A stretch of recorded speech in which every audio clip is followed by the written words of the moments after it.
అందరికీ నమస్కారం. ఇవాళ మనతో పాటు ప్రముఖ ఆధ్యాత్మికవేత్త ఆస్ట్రోన్యూమరాలజిస్ట్ శ్రీమతి జయప్రద గారు మనతో ఉన్నారు. మేడంతో మాట్లాడదాం. మేడం నమస్తే. మేడం నమస్తే అమ్మా. శ్రీమాత్రి నమః. 2025 నూతన ఆంగ్ల సంవత్సరం, కొత్త సంవత్సరం వస్తుందంటే అందరికీ మాకు ఎలా ఉంటుందో తెలుసుకోవాలనే ఒక కోరిక అయితే ఉంటుంది. మరి 2025 వర్ష ఫలాలు ద్వాదశ రాశుల వారికి ఎలా ఉండబోతున్నాయి మేడం? తప్పకుండా ముందు మీకు చూస్తున్న ప్రేక్షకులందరికీ నూతన సంవత్సర శుభాకాంక్షలు. సో అందరికీ బాగుండాలి, బాగుంటుంది అనుకుంటూ ముందుకు వెళ్ళాలి తప్ప మనం ఎలా ఉంటుంది అంటే ఇందులో ఏది ఉన్నదో అదే చెప్పాలి, ఉన్నదే చెప్పాలి తప్ప లేనిది చెప్పలేం. No sugar coating, nothing. అంతే, ఉండకూడదు. ఎందుకంటే అది తెలిస్తే కదా. ఇప్పుడు మన జ్యోతిష్యం అనేది ఏంటి, ఒక వెలుగు అంటే ఏంటి, మనం వెళ్ళే గమ్యంలో ఏవేవి ఉన్నాయి అనేది చెప్తూ జాగ్రత్తగా వెళ్ళాలంటే, ఒక హైవే మీద మనం డ్రైవ్ చేస్తూ ఉంటే కార్ని, సో అక్కడ మలుపు వస్తుంది, జాగ్రత్తగా ఉండండి, ఇక్కడ హారన్ ఇవ్వండి అని చెప్తూ ఆ సిగ్నల్స్ మనకు పెడుతుంటారు వాళ్ళు. సో ఎందుకు అంటే డ్రైవ్ చేసే వాళ్ళు సేఫ్గా రీచ్ అవ్వడానికి, ఆ గమ్యం వెళ్ళడానికి మనకు పెట్టే హెడ్లైన్స్ లాగా వాళ్ళు హెడ్స్ మనకు పెడుతుంటారు. అలాగా జ్యోతిష్యం కూడా ఏంటంటే సైన్స్ అనేది ఏంటంటే ఇది ఏ పని ఎలా చేయాలి, ఎప్పుడు చేయాలి అనేది ఇంపార్టెంట్ అనమాట. సో ఈ సంవత్సరంలో తెలుసుకోవాలనుకునే అందరూ ఏంటంటే సంవత్సర వర్ష ఫలితాలు అన్నది ఏంటంటే ఉగాది నుంచి తెలుసుకునేవాళ్ళం. సో ఉగాది నుంచి ఎందుకు తెలుసుకున్నాం అంటే చెప్పే పంచాంగ శ్రవణం ఎవరైతే చెప్తున్నారో వాళ్ళు ఒక దేవాలయంలో కూర్చొని ఒక మంత్రశక్తితో జపము చేసుకొని వాళ్ళ ఆ నోటితో చెప్తూ ఉంటే ఎవరికైనా ఫలితాలు మంచిగా వచ్చేస్తుండేవి. సో ఇవాళ మనం ఛానల్స్లో చెప్పుకుంటున్నాం కనుక, సో అది ఆంగ్ల సంవత్సరంతో చెప్పుకుంటాం, వాళ్ళు ఉగాది మన ఫలితాలు చెప్పుకుంటాం. కానీ ఇక్కడ ఏంటి, జనవరి రాగానే అందరికి ఆలోచన వచ్చేస్తుంది, ఖచ్చితంగా ఆ ఫలితాలు ఎలా ఉంటాయో తెలుసుకుందాం అనుకుంటారు. ఎప్పుడైతే ఈ ఫలితాలు తెలుసుకుందాం అనుకుంటున్నారో వీళ్ళందరికీ ఏంటంటే కొన్ని విషయాల్లో బాగుంటుంది, కొన్ని రాసుల వాళ్ళకి, కొన్ని రాసులకి కొన్ని ఇబ్బందులు ఉన్నాయి. అయితే ఈ ఇబ్బందులు ఉన్న వాళ్ళు జాగ్రత్త పడ్డాము, పరిహారం చేసుకోవడం, బాగున్న వాళ్ళు బాగుంది కానీ దూసుకుని వెళ్లకుండా జాగ్రత్తగా వెళ్ళడం, ఇవి చేసుకుంటూ వెళ్తే అన్ని అనుకూలంగా ఉంటుంది.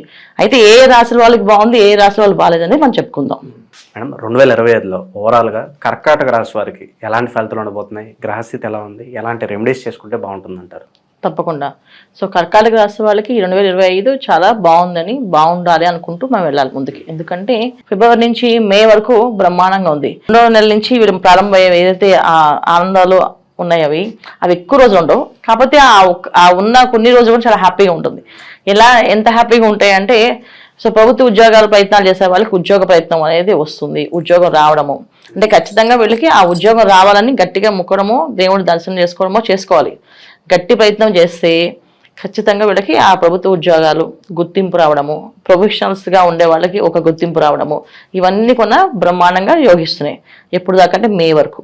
ఎందుకంటే లాభస్థానంలో గురువు. సో లాభస్థానంలో గురువు ఏంటంటే నీకు ఏది కావాలో అంటే మనం దేవుని వరం అడగడమే ఆలస్యం, ఇచ్చేస్తాడు. అలాగా లాభస్థానంలో గురువు ఉండడం వల్ల వీళ్ళు ఎంత తొందరగా ఏ ప్రయత్నమైనా చేయడం మొదలు పెడితే ఆ ప్రయత్నం అనేది అవుతుంది. మే వరకు బ్రహ్మాండంగానే ఉంటుంది. అయితే ఏంటంటే వీళ్ళకి అన్ని బాగున్నా అష్టమశని ఇబ్బంది పెడుతున్నారు కదా, అష్టమశని వల్ల కాస్తంత ఆలస్యం ఆటంకాలు జరుగుతాయి. అది ఆయన ఆలస్యం ఆటంకాలు కాదు, వీళ్ళు చేయడానికి ఆలోచనతో ఆగిపోవడం, అవుతుందో అవదో అనే ఒక సందేహాలతో ఉండిపోవడం వల్ల ఆ లాభస్థానంలో గురువు చేసే ఏదైతే యోగం ఉందో ఆ యోగాన్ని మర్చిపోతున్నారు వాళ్ళు. సో ఖచ్చితంగా చేయాలి అనుకుంటే ఒక టైం టేబుల్ గీసుకొని ఖచ్చితంగా ఈ పని అయిపోవాలని 24 అవర్స్లో వాళ్ళు ప్లానింగ్ చేసుకుంటే ఆ పని అవుతుంది. సో వీళ్ళు ఏంటంటే ఖచ్చితంగా ప్రతి పనికి ఒక ప్లానింగ్, ఒక బాధ్యతగా ఉండి చేసుకుంటూ వెళ్తూ ఉంటే చకచక పనులన్నీ అవుతాయి. లేకపోతే అవి కాస్త ఇబ్బంది పడతాయి. అష్టమ శని భగవానుడు ఉండవు 31st వరకు, మార్చి 31 వరకు శని భగవాన్ ఉంటారు. అక్కడి నుంచి దోషం పోతుంది అనుకోవడానికి లేదు. అక్కడ మళ్ళీ మేలో రాహు వచ్చేస్తున్నాడు. సో మే నుంచి మళ్ళీ రాహు రావడం వల్ల ఏంటి, అక్కడ మళ్ళీ ఖచ్చితంగా ఇక్కడ అష్టమ స్థానంలో శని భగవాన్తో పాటు రాహుతో పాటు శని భగవాన్ రావడమై అంటే అష్టమ స్థానం వీళ్ళకి ఏంటి, శని భగవానుడు రాహు ఇద్దరు కలిసి ఉంటారు ఒక నెల. సో అంటే శని రాహులు కలిస్తే ఎలా ఉంటుంది అంటే వీళ్ళకి చాలా మంది తెలియకుండానే ఒక మేము సూపర్ స్టార్ అనే ఫీలింగ్ తెప్పిస్తారు. అంటే బ్రహ్మాండమైన మేము వాళ్ళు ఏదంటే అది జరిగిపోతుంటుంది. ఎందుకంటే లాభస్థానంలో గురువు యోగిస్తున్నాడు, అష్టమ స్థానంలో శని రాహులు ఇద్దరుకున్నా వెళ్ళేటప్పుడు మంచి చేసి వెళ్తుంటారు. ఆ వెళ్ళేటప్పుడు మంచి చేసినప్పుడు ఏంటంటే కాస్త నువ్వు గొప్పవాడివి, నువ్వు బ్రహ్మాండంగా చేయగలుగుతావు, నీ వల్ల అవుతుంది, నువ్వు సాధించగలవు. సో దానికి మనం ఎగరకుండా జాగ్రత్త పడి కాదు నా పని నా ఎంతవరకు చేయగలను అంతవరకు చేయాలి అనుకుంటూ ముందుకు వెళ్తే లాభస్థానంలో గురువు యోగ్యంగా వీళ్ళకి అన్ని పనులు చేపిస్తారు. ఆ పని ఎప్పుడైతే కాదని కొంచెం అహంకారంగా కానీ కాస్త దూసుకొని వెళ్ళడం కానీ దూకుడు స్వభావంతో వెళ్తే మాత్రం తర్వాత గురువు మారుతారు, తర్వాత రాహు మారుతాడు, శని మారుతారు. అప్పుడు చాలా ఇబ్బందులు ఎదుర్కోవాల్సి వస్తుంది. సో జనవరి నుంచి మే వరకు బ్రహ్మాండంగా ఉన్నవాళ్ళు మే తర్వాత నుంచి గ్రాడ్యువల్గా తగ్గిపోతూ ఉంటారు. సో తగ్గిపోవడం అంటే ఏంటి అంటే అప్పుడు అందరూ ఏమంటారు, చుట్టూ వాళ్ళందరూ నీ అహంకారం పెరిగింది కదా, అహంకారం తగ్గించాడు దేవుడు, నీకు పొగ తగ్గించాడు అని చెప్పి మాటలు పడాల్సి వస్తుంది. సో ఇలాంటి మాటలు మనం పడకుండా ఉండాలంటే కర్కాటక రాశి వాళ్ళంతా ఈ సంవత్సరం అంతా ఏంటంటే జనవరి మొదటి రోజు నుంచి వీళ్ళు చక్కగా ఒక క్రమశిక్షణ, ఒక డైరీ రాసుకుంటూ మెయింటైన్ చేసుకుంటూ ఏ పని ఎప్పుడు చేయాలి, ఎలా చేయాలి, ఒక బాధ్యతగా. ఒకవేళ వాళ్ళకి అనిపిస్తుంది అంటే ఎప్పుడైతే మన చేతిలో ఏది ఉండదమ్మా, అంటే మనం చేసేస్తామో మనం చేయగలమేమో అనుకుంటాం, మన చేతుల్లో ఏముండదు, భగవంతుడు అనుకుంటేనే అవుతుంది. అలాగే ఈ గోచారం ఎవరైతే గ్రహస్థితి మారుతుందో ఆటోమేటిక్ తెలియకుండా చిన్నపిల్లవాడు కూడా చాలా గట్టిగా మాట్లాడడం, నేను చేయగలను, నా సంగతి మీకు తెలియదు అని చెప్పేసి అని కొంచెం అహంకారం తెప్పిస్తారు. అహంకారం తెప్పించడము, తర్వాత కాస్తంత బద్ధకాన్ని తెప్పించడం, అంటే బాగా సూపర్గా పనిచేసే వాళ్ళని బద్ధకస్తులుగా మార్చడము, చేస్తాలే అనడము, కాస్త అనారోగ్య సమస్యలు ఇవ్వడము. ఎందుకంటే శని భగవాన్ గోచారంలో అష్టమ శని, వాళ్ళ జాతకంలో కూడా శని భగవాన్ ఎక్కడ ఉన్నాడు, ఎలా ఉంది, తర్వాత జాతకంలో దశలు ఎలా ఉన్నాయి, యోగిస్తున్నా యోగించట్లేదా, ఇవన్నీ చూసుకుంటే అక్కడ కూడా ఇబ్బంది పెట్టే అవకాశం ఉంటే ఇక్కడ ఈ ఇబ్బంది రెండు కలిపి బాగా ఇబ్బంది పడతారు. అక్కడ లాభస్థానంలో కానీ యోగ్యంగా బాగున్నట్టయితే కనుక ఈ అష్టమశని వెళ్తూ వీళ్ళకొని మంచి చేసి వెళ్తారు. చాలా మంది ఆస్తులు, పొలాలు, భూములు కొనుక్కొని అంటే స్థిరాస్తుల్ని కూడబెట్టుకోవడం అనేది జరగడం అనేది కూడా ఈ అష్టమశని భగవాన్ వల్ల అవుతుంది అనేదానికి ఏంటంటే జాతకంలో యోగం ఉంటాయి. సో అది గోచార ఫలితాలు అనమాట. సో ఈ సంవత్సరం వీళ్ళకంతా ఏంటంటే క్రమశిక్షణతో మే వరకు బ్రహ్మాండంగా చేసుకుని మే తర్వాత నుంచి గురువు మారుతారు కనుక ఖచ్చితంగా వీళ్ళకి కాస్తంత మిశ్రమ ఫలితాలే కనిపిస్తున్నాయి.